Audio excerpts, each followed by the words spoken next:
हमें हमारी हीरोइन दिखा जाती है जो जैसे उस रंजन से बाहर निकली थी ना, वो तो खुशी खुशी अपने घर की तरफ आ रही थी।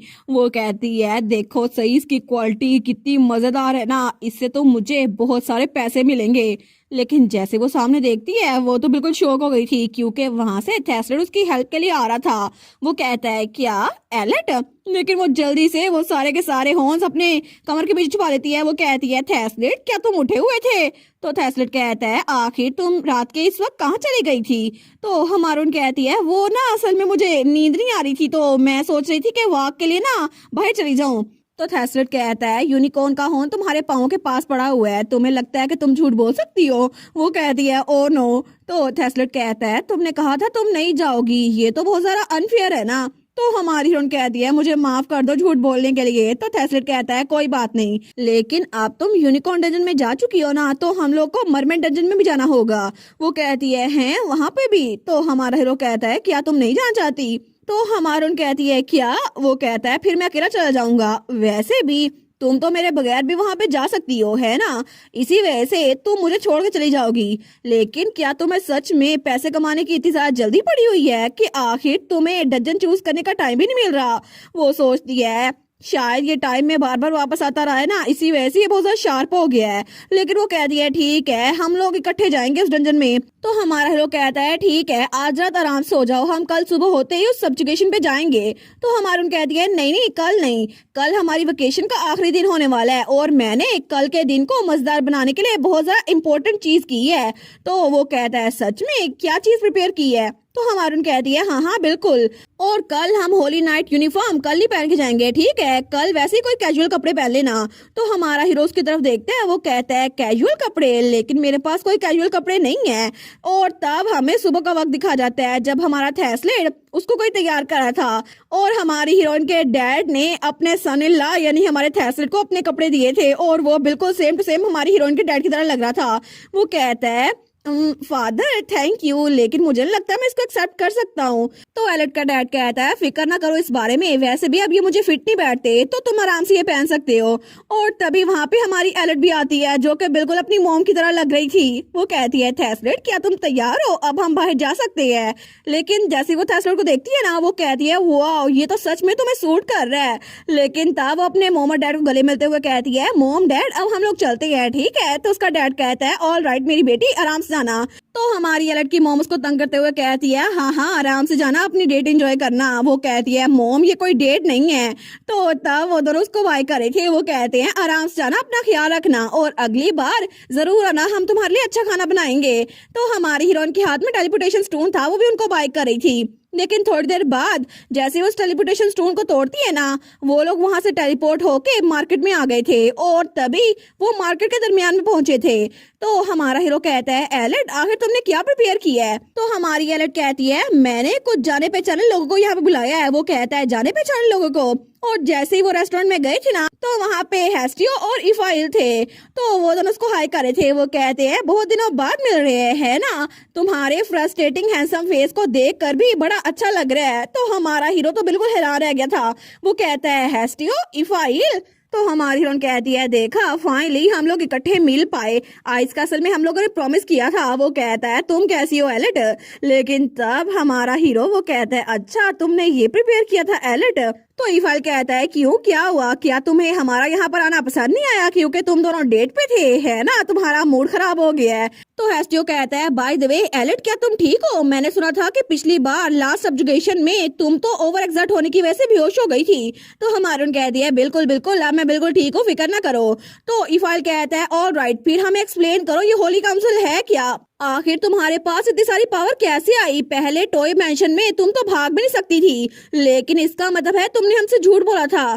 तो जब तुम काउंट ओर्शे से खुद ही जाके बात करने वाली थी, इसका मतलब तुम अपने आप को सेक्रीफाइस नहीं कर रही, तुम स्टार्ट से ही डिवाइन एडवर्ड यूज करने वाली थी है ना? वो कहती है बिल्कुल तुम्हें पता चल ही गया। लेकिन तब इफाइल कहता है कम से कम तुम हमें हिंट ही दे देती, अगर मुझे पहले पता होता ना कि तुम उसको हरा सकती हो तो फिर मैं वो ना करता। तो हमारून कहती है क्या मतलब, मुझे मारने की कोशिश या अपने आप को मारने की कोशिश?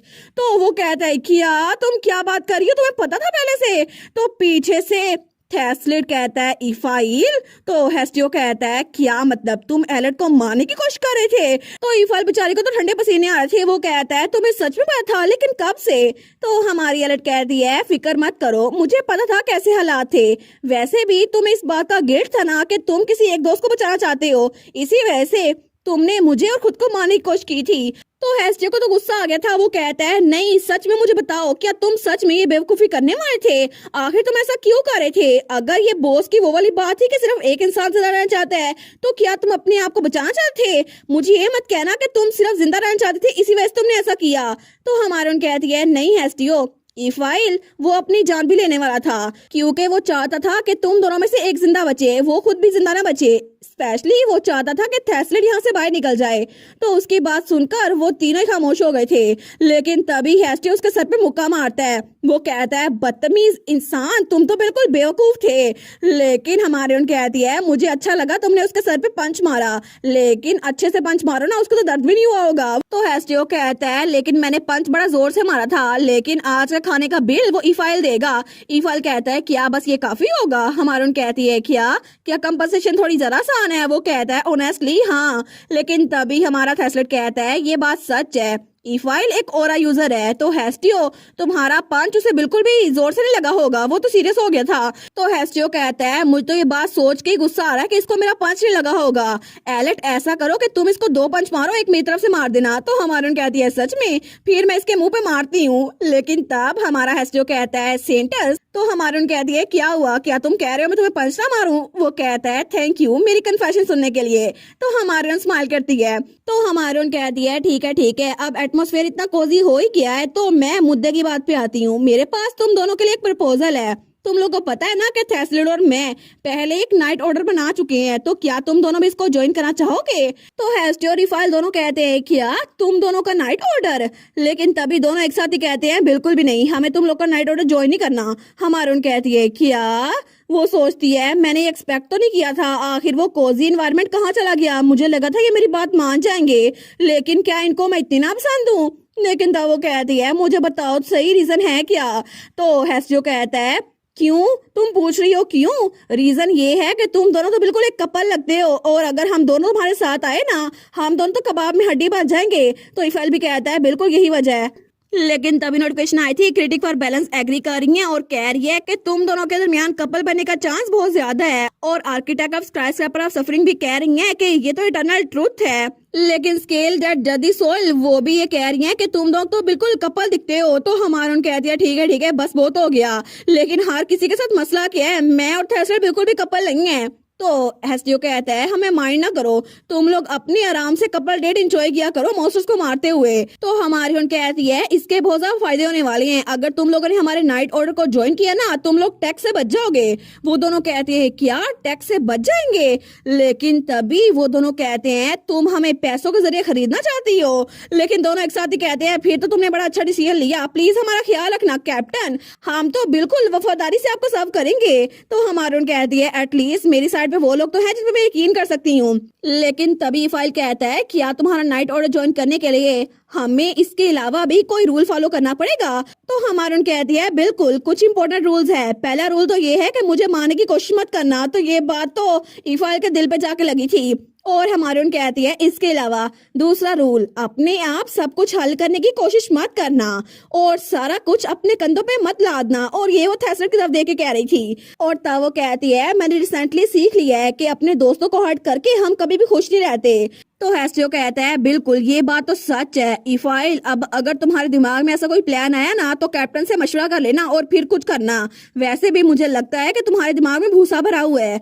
तो इफाइल कहता है तुम्हारे पास भी तो सिर्फ खूबसूरत बाल है ना, उसके अलावा तुम्हारे पास है क्या? और वो दोनों लड़ना शुरू हो गए थे, लेकिन हमारी हीरोइन तो उनको देखकर हंस रही थी। तो हेस्टियो उसका मजाक उड़ाते हुए कहता है तुम्हारे सर पे अभी एक और पंच लगना चाहिए ना, फिर अच्छा रहेगा। और तभी वो तीनों चीयर्स करते हैं, लेकिन वहाँ पर थेस्लिड का कप नहीं था। तो हमारे कहती है आज वेकेशन का आखिरी दिन है ना, तो हम लोग दिल खोल के खाना खाते हैं, ठीक है, और पीते भी अच्छे से हैं। लेकिन थेस्लिड उन तीनों को देखता है और तभी वो अपनी ड्रिंक की तरफ देखता है। लेकिन तब उनसे कहता है असल में मुझे लगता है कि होली नाइट्स के लिए अल्कोहल पीना बिल्कुल भी अच्छा नहीं है और ये विच्चू के खिलाफ आता है।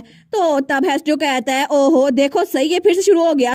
तुम ऐसा करो, तुम दूध पियो, तुम वाइन को हाथ भी ना लगाना। तो तभी इफ़ाइल भी चिल्ला कहता है, बॉस इस बच्चे को हनी मिल्क दे दो, ठीक है, ये वाइन नहीं पी सकता।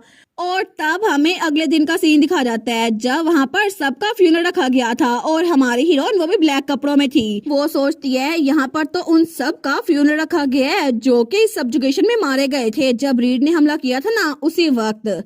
लेकिन यहाँ पर तो बहुत सारी ग्रेव्स है जो कि डंजन बस्ट के विक्टिम्स की हैं और ये सारे के सारे वो लोग हैं जो कि उस मॉन्स्टर के हाथों मारे गए थे। लेकिन इसके अलावा कुछ सिविलियन भी इसमें शामिल थे जो कि रेड में हिस्सा नहीं ले रहे थे, वो बाई चांस ही वहां पर थे और इस डंजन बस्ट का कारण वो सिर्फ रीड था। तो वो सोचती है रीड ने सच में इतने सारे लोगों को खुद मारा एक मॉन्स्टर के जरिए। और थोड़ी देर बाद जब वो चर्च के अंदर आई थी ना तो वहाँ पे कोई आता है, वो कहता है your eminence of Holi council, her holiness pope आपसे मिलना चाहती है प्राइवेट में। और वो था अर्जेंटा। वो कहता है उन्होंने कहा है कि हम आपको चैपल तक ले जाएं। तो हमारी उन कहती है हर होलीनेस द पोप। तो हमारी उन सोचती है हाईएस्ट अथॉरिटी पूरे वेटिकन सिटी की सिर्फ एक इंसान के पास है जो कि पोप है। लेकिन ये बात मुझे पता है कि वो रीड के साथ मिली हुई है, लेकिन अब वो मुझसे अकेले मिलना चाहती है। लेकिन वो सोचती है नावल में इस दौरान कुछ खास हुआ था। इस दौरान कुछ भी खास नहीं हुआ था मुझे लगता है, तो फिर मैं उससे मिल सकती हूँ। वो कहती है ठीक है मुझे वहां पर ले चलो। और थोड़ी देर बाद दो लोग उसको चैपल के पास लेकर जा रहे थे, लेकिन तभी वो लोग वहां रुकते हुए कहते हैं हम लोग इस कॉरिडोर के आगे नहीं जा सकते, प्लीज इस कॉरिडोर के एंड पे चैपल है, वहां पे खुद चली जाएं। तो हमारी कहती है थैंक यू। लेकिन जैसे वो चैपल का दरवाजा खोलती है ना तो वहां पे बिल्कुल अंधेरा था। तो तब वहां पे सिर्फ वही रोशनी थी जो दरवाजे के बाहर से आ रही थी। वो कहती है योर होलीनेस। तो उसके लॉकेट से एग्नेस कहती है एलर्ट जरा संभल के रहना, मुझे लगता है कुछ अजीब है यहाँ पर। वो कहती है बिल्कुल। लेकिन तभी वहां पर बहुत सारी रोशनी सिर्फ दरवाजे से आ रही थी और तभी कोई दरवाजा पीछे से बंद कर देता है। तो एलेट उस तरफ देखती है, लेकिन तभी उसके पीछे रीड आ गया था। वो कहता है बहुत दिनों बाद मिल रहे हैं एलेट रोडलिन। और तब उसकी तरफ देख के आता है आखिर तुम कैसी हो, मुझे लगा था कि मुझे उस डंजन में फेंकने के बाद तुम आराम से रह रही होगी और देखो सही तुम बिल्कुल आराम से हो। मैं पूरे 3 महीने उस डंजन में फंसा रहा, लेकिन अच्छा हुआ ना कि कम से कम तुम तो आराम से यहाँ पर रह रही हो। तो हमारी हीरोइन उसकी तरफ देखती है लेकिन कोई जवाब नहीं देती। तो रीड स्माइल करते हुए कहता है फिर से कोई रिस्पॉन्स नहीं। हम इतने लंबे अरसे बाद मिल रहे हैं, क्या तुम मुझे मेरे नाम से नहीं बुलाओगी? तो हमारी हीरोइन उसको देखते हुए कहती है रीड या फिर न्यू बॉर्न क्योस, आखिर तुम मेरे मुंह से अपना कौन सा नाम सुना चाहते हो? तो रीड वहां पर बैठते हुए कहता है एलेट तुम्हें मेरा असल नाम पता है ना, तो आखिर तुम मुझे मेरे नाम से क्यों नहीं बुलाती? तो हमारी एलेट कहती है बिल्कुल मुझे तुम्हारा नाम पता है, तुम्हारा असल नाम मुझे स्टार्ट से पता था। तो वो सोचती है वो एनिमी जिसको मुझे फेस करना ही है उसकी ट्रू आइडेंटिटी ये है कि वो इस पूरे नावल का हिडन विलन है जिसको मुझे हराना ही होगा और वो कोई और नहीं थेस्लेड आर्जेंटा है। तो हमारी जन सोचती है या फिर मैं ये कहूँ कि थेस्लेड आर्जेंटा का 100 एग्रेशन वाला वर्जन जो कि उसके 99 लाइफ गुजारने के बाद इस दुनिया में आया था। और तब रीड उसकी तरफ देखकर स्माइल करता है क्योंकि वो थेस्लेड का ही एक और वर्जन था। ओके तो इसका मतलब है कि हमारा थेस्लेड ही रीड है और हमारी कहानी का विलन और हीरो दोनों एक ही इंसान है, बस उसकी आंखों और बालों का कलर चेंज हो गया है। तो आप लोग का क्रश किस पे है, हमारे रीड पे जो कि मेन विलन है या फिर हीरो पे जो कि थेस्लेड आर्जेंटा है? क्योंकि मुझे तो रीड पसंद है, उसकी बालों और आंखों का कलर। आप लोग बताना आप लोग का फेवरेट कैरेक्टर इन दोनों में से कौन सा है, हमारा मेन हीरो या फिर मेन विलन? और इसी के साथ ये वाला पार्ट यहीं पर ख़त्म। तो आप लोग बताइएगा आप लोग को ये पार्ट कैसा लगा और वीडियो को लाइक और चैनल को सब्सक्राइब लाजमी कीजिएगा। बाकी वीडियोस का लिंक भी स्क्रीन पर नज़र आ रहा होगा तो काइंडली उनको भी चेकआउट कर लें। और thank you so much for watching my videos. Stay safe, bye bye.